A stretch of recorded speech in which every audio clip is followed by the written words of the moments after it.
Thank you so much. Mr. Speaker, my grandmother, whom I love dearly, was lying on a hospital deathbed, and none of us were allowed to be there to comfort her in her final moments.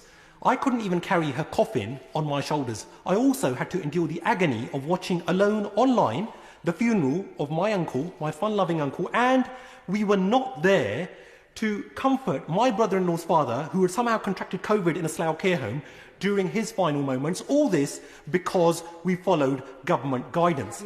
Having experienced such painful personal sacrifices, like many others, imagine our collective disgust when, in order to curry favour with the Prime Minister's chief advisor, we see psychophantic, spineless, hypocritical government ministers lining up to defend the indefensible, saying it's time to move on, with some even having the gall to tell us that they too go for a long drive when they need to get their eyesight tested. What an absolute disgrace, and they should be thoroughly ashamed of themselves. So when is the Prime Minister finally going to apologise to the nation for not mustering up some courage and integrity, for doing the honourable thing and sacking his chief advisor, who so shamelessly flouted his own government guidance, so that he could have regained that lost public trust and confidence, and he could have demonstrated that it's not one rule for him and his elite chums and another for the rest of us plebs? Well said. It is very emotional, and Prime Minister.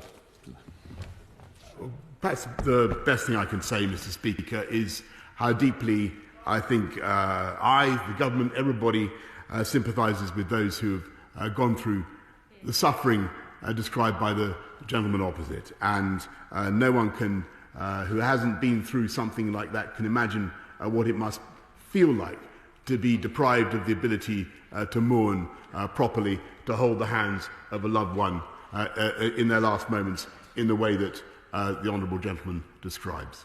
And I know how much sympathy there will be with him.